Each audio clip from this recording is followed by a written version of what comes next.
Il s'appelle Jonathan Selem, il est 12e sur la liste du maire sortant Ron Hulday pour la ville de Tel Aviv, évidemment. Sa liste, eh bien, c'est très simple, Tel Aviv Echad. Il est avec nous pour nous répondre à des questions. Alors ces questions, mon cher Jonathan Selem, bonjour d'abord. Bonjour. On va commencer les politesses quand même. Voilà.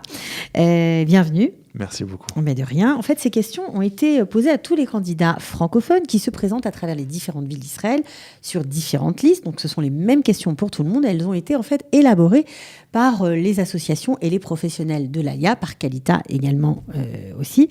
Et donc, on a concocté, on a essayé de prendre toutes les problématiques et de faire un petit questionnaire pour voir si oui ou non vous avez des promesses électorales si jamais vous êtes élu ou votre maire ou le maire pour lequel vous courez est élu. Alors, on va commencer par une question sur l'emploi. Comment arrive-t-on à accompagner tous les Olim de Tel Aviv en termes d'emploi ? Aujourd'hui, on n'y arrive pas. Moi, c'est clair. Voilà. Aujourd'hui, on n'y arrive pas, mais c'est le cas dans la plupart des villes d'Israël. Jérusalem, il y a Kalita. On aide beaucoup. Et il y a aussi à la mairie, je crois qu'il y a un service francophone, mais je ne sais pas vraiment s'il aide sur l'emploi. Si, il y a des services qui aident sur l'emploi. Bon, maintenant, les résultats, je ne les connais pas, mais en tout cas, il y a une prise de conscience qu'il faut aider les Olim. Alors, à Tel Aviv, il y a eu cette prise de conscience il y a 5 ans, donc par le maire Ron Hulday, qui a créé aussi au sein de la mairie un pôle francophone avec trois personnes. Il reçoit à peu près 1000 personnes par an. Donc c'est beaucoup quand même. Donc avec, on va les citer, hein, Céline Benamou et Stéphane Goldin. Absolument. Et il y en a une troisième personne qui travaille avec eux. Donc eux, ils travaillent en permanence. Ils ne travaillent pas que sur l'emploi, mais ils travaillent en partie sur l'emploi. À côté de ça, c'est vrai que le travail de la mairie, il est compliqué dans ce domaine-là. Parce qu'il n'y a pas forcément les moyens nécessaires qui sont donnés par le ministère d'Aklita. Et on connaît le problème du ministère de l'Intégration. On connaît le problème du ministère de l'Intégration qui est géré main de maître par les russophones et qui ne donne pas grand-chose aux francophones. Donc c'est aussi pour ça l'importance d'avoir dans un maximum de conseils municipaux à travers le pays des élus francophones, peu importe la couleur politique. Mais tu ne réponds pas à ma question. En termes d'emploi, alors aujourd'hui tu as dit très honnêtement, et c'est tout à ton honneur, qu'il n'y a pas de solution, mais en tout cas qu'il n'y a pas d'aide pour l'emploi. Il y a très peu d'aide pour l'emploi aujourd'hui. Est-ce que tu as une solution ? Des solutions, il y en a plein, et tout le monde en a beaucoup. La première chose, c'est d'allouer un budget, d'augmenter ce budget-là. Okay. Ce qui concerne Tel Aviv, il y a quelque chose qui est en train d'être construit, c'est déjà en œuvre. C'est un hub Olim à Tel Aviv. Alors, je sais que Kalita doit arriver bientôt, d'après ce que j'ai compris à Tel Aviv. Avec un hub de l'emploi. Avec un hub de l'emploi, et c'est une fabuleuse chose parce que Kalita fait des choses exceptionnelles pour les Olim. Mais au niveau municipal aussi, on doit s'impliquer. Et le maire sortant a commencer à construire, et ça va arriver dans l'année qui vient, un hub Olim où il y aura aussi un espace emploi pour l'aide et la formation et le conseil, bien entendu. Donc ça, c'est quelque chose qui arrive déjà. Il va être situé où ? Il est dans le quartier Florentine, à Tel Aviv. Donc c'est pour tout le monde, en fait. Oui, c'est pour tout le monde. C'est pas spécifiquement pour les francophones. Non, c'est pour tous les Olim. D'accord. Sachant qu'aujourd'hui, les Olim de France, c'est la majorité des Olim qui arrivent à Tel Aviv. Et les Olim français choisissent en majorité Tel Aviv par rapport aux autres villes. Donc c'est quelque chose qui est extrêmement important. Oui, on peut dire que Tel Aviv, c'est la première ville d'intégration, en tout cas en 2018. Absolument. Donc c'est à noter, 10% de l'ALIA. Voilà. 10% de l'ALIA, 10,2% de l'ALIA arrive à Tel Aviv, et ensuite il y a 9,3% qui arrive à Jérusalem. Ok, donc ça c'était pour la question de l'emploi. Maintenant une question sur l'éducation. Comment régler le problème des ados après les heures d'école qui n'ont pas forcément de cadre, qui sont peut-être un peu livrés à eux-mêmes parce que les parents travaillent, pas simple, l'école finit tôt. Et pas que pour les ados. Moi j'ai une fille qui a 7 ans et demi et qui termine l'école à 12h30. Et donc l'après-midi, soit tu payes, et c'est pas donné. Quand on a plusieurs enfants, c'est prohibitif. Soit tu te débrouilles pour sortir le plus tôt. Enfin bref, c'est des plans galères. En général, les mairies mettent en place des programmes qui sont basés sur l'économie. C'est-à-dire que tu viens avec tes revenus, tu montres ce que tu gagnes et tu payes quelque chose en proportion. C'est ce qui se passe par exemple aujourd'hui à Tel Aviv, ou c'est ce qui se passe également à Bat Yam, ville où j'ai longtemps habité. Le problème des activités parascolaires ou extrascolaires, c'est quelque chose de national. On peut aussi le gérer au niveau municipal, mais une fois encore, il faut de l'aide nationale. C'est un programme qui est mis en place également par le ministère de l'Éducation nationale. Alors, quelle serait ta proposition pour faire bouger les choses au niveau national et que ça ait des répercussions sur ta mairie? Alors, moi, ta ville. Alors, en l'occurrence, c'est un sujet sur lequel je me bats déjà en tant que conseiller représentant des Français d'Israël, conseiller consulaire. Exactement. Donc, j'ai eu, je sais pas, une quarantaine de rendez-vous à la Knesset sur ces 3 dernières années pour parler de tous les problèmes des francophones, dont ce fameux problème qui moi-même me parasite mes après-midi. Bien que j'aime mes enfants. Non, mais aller les chercher à 12h30, 1h, c'est pas facile. Et heureusement qu'il y a des grands-parents la plupart du temps. En l'occurrence, il y a plein de pistes qui sont prévues. Et une des pistes les plus simples, c'est bien entendu de créer des programmes parascolaires comme en Angleterre. Le matin, les cours, l'après-midi, le sport. Ou ça peut être le sport, ça peut être... il y a des filles qui font de la poterie, ou des garçons qui font de la poterie d'ailleurs, ou de la musique. Et tout ça à prix réduit. Et la chance qu'on a à Tel Aviv... Pris en charge dans le cadre des écoles? Exactement.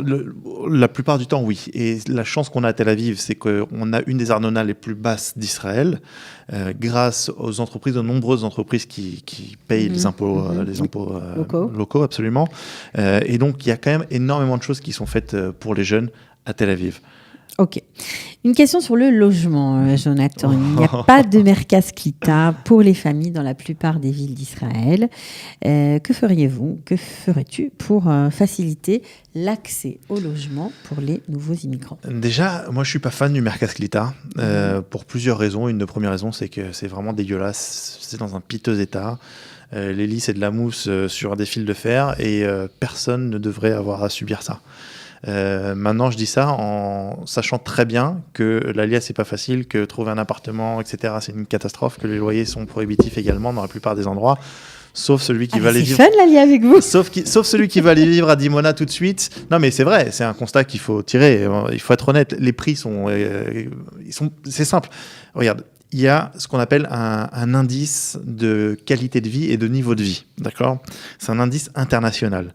En tant que conseiller des Français de l'étranger, j'ai accès à certains indices, etc.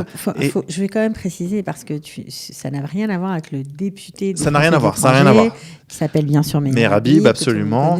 Exactement, en dessous de ça. Voilà. Et il y a beaucoup d'autres conseillers, tu n'es pas le seul. On est 6 à Tel Aviv, ils sont 4 à Jérusalem. Tel Aviv, c'est tout Israël, Jérusalem, c'est juste Jérusalem. Okay.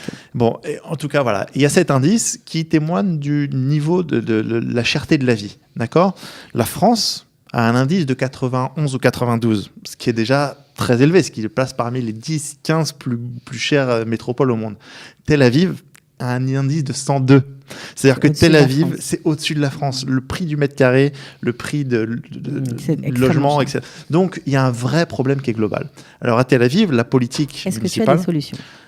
Écoute, la ville, elle peut s'agrandir de 2 manières. Ou alors, elle s'élargit. Quand il y a de la place, comme à Netanya, on peut agrandir la ville, l'étaler, ou alors en hauteur, avec des buildings. Les tours. Exactement. Moi, je déteste les tours. Maintenant, il faut bien construire à Tel Aviv parce qu'il n'y a pas de place. Et pour faire baisser les loyers, quelle est la technique qui est employée par la municipalité actuelle? C'est de construire des tours, parce que plus il y a de tours, plus il y a d'appartements, plus d'appartements il y a, plus ça fait baisser le prix. Enfin, il y a des appartements... Et c'est ce qui s'est passé ces derniers mois, d'ailleurs. Des appartements de luxe. Là, on parle de Merkaz Klita, c'est-à-dire on est bien d'accord. Logements sociaux, des choses comme ça. Mais on parle aussi de Tel Aviv, qui est la ville la plus chère du pays, avec Jérusalem. Donc, si on fait l'ALIA et qu'on n'a pas énormément de moyens, Tel Aviv, objectivement, c'est pas vraiment une solution. Donc, en fait, tu déconseilles... Non, à quelqu'un qui n'a pas les moyens, Tel Aviv, c'est pas une solution. Okay. Mais juste à côté de Tel Aviv, il y a Bat Yam, qui a encore des prix abordables et qui va être intégré dans la municipalité de Tel Aviv. Il y a un plan qui est lancé par le ministère de l'Intérieur qui fera Tel Aviv, Yafo, Bat Yam en une seule ville. Donc les prix à Bat Yam vont augmenter dans le futur. Il y a le tramway qui va arriver jusqu'à Bat Yam et c'est peut-être une solution pour Bat Yam. Enfin, vraiment, pour le coup. Ok, donc ta proposition, c'est plutôt Bat Yam comme solution d'habitation. Pour celui qui n'a pas les moyens. Pour celui qui a les moyens, Tel Aviv, c'est la plus belle ville du monde. D'accord. Okay. Alors on continue. Concernant la communauté, il y a énormément de communautés francophones qui prient dans des parkings. C'est la plus active. Dans des parkings. camping ou dans des lieux inadaptés. Ça, c'est en Israël en général, c'est pas tellement à Tel Aviv. Voilà, alors c'est la question, est-ce que c'est le cas à Tel Aviv? Non, alors à Tel Aviv, non. Il y a beaucoup de synagogues francophones. Okay. La communauté francophone religieuse, c'est la plus merveilleuse de Tel Aviv, la plus vivante, celle qui organise le plus d'événements, en plus des fêtes. Il a fond. Non, mais c'est vrai. Et pourtant, tu vois, je porte pas la kippa et moi-même, je vais pas souvent à la synagogue. Mais les rabbins que je rencontre, par exemple, je pense à Mendy Attal, c'est le responsable du Chabad à Trumpeldor sur Tel Aviv. Il sait que je viens pas souvent. Mais qu'il y a un vrai attachement. Donc, et puis, j'ai pas à faire ma démonstration de foi. Je suis pas, c'est pas, tu vois ce que je veux dire. Donc, mais la communauté francophone. Non, par contre, au niveau municipal, et ça, c'est extrêmement important. La vie religieuse à Tel Aviv, elle est déconsidérée jusqu'à présent. Et une des raisons à ça, c'est que les Tel Avivis sont pas très religieux en règle générale. Et même faire, j'ai envie de te dire, l'allumage de bougies de Hanouka dans Tel Aviv, c'est pas quelque chose qui se fait. C'est pas, tu vois ce que je veux dire? Et ça, c'est un vrai problème. Et ça, c'est un problème avec lequel j'ai parlé déjà au maire et avec ses conseillers. Et quand j'ai intégré la liste municipale, je lui ai dit, écoute, je ne serai pas élu conseiller municipal, je serai à tes côtés, bien entendu, au quotidien pour aider. Si tu es réélu, je serai là pour... Mais il faut faire quelque chose pour le monde religieux de Tel Aviv. Parce que les francophones qui vont à la synagogue à Tel Aviv, ils ont le droit à aucun événement municipal. Il n'y a pas d'allumage de bougies, il n'y a pas de fête. Quand tu fais l'inauguration d'un Sefer Torah, tu vas n'importe où, à Ranana, Jérusalem, les gens ils sont dans la rue, ils dansent, etc. Là, à Tel Aviv, ça se voit pas. Ça se voit pas. Et c'est un vrai problème. Il faut valoriser un peu la vie religieuse et il ne faut pas avoir honte d'être juif. Et oui, on dit non, mais à Tel Aviv, ça peut être un problème pour certaines communautés qui voient le judaïsme comme... on va pas se mentir, c'est comme ça aussi à Tel Aviv. Donc c'est l'importance au maire de lui montrer qu'il y a des Français qui sont là, pas que des Français, mais moi je parle pour la communauté francophone, qui sont là, qui sont juifs, qui sont fiers d'être juifs et que Tel Aviv ne doit pas avoir honte d'être juif. Ok. Au niveau de la culture, maintenant, une question. Est-ce que tu penses que promouvoir la culture française est une bonne chose et qu'est-ce que tu voudrais faire pour ça? La culture française, c'est notre bijou. Et la culture israélienne est excellente également.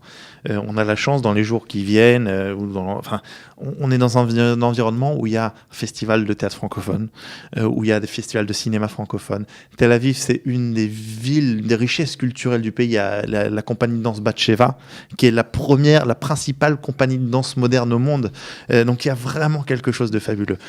Importer la culture française en Israël, c'est un bijou, pas seulement pour les francophones, parce que on va pas se mentir, la culture française nous manque, les livres français nous manquent, et au cinéma, il y a très peu de films, etc. Pour ceux qui parlent pas hébreu, qui savent pas lire les sous-titres, peu importe.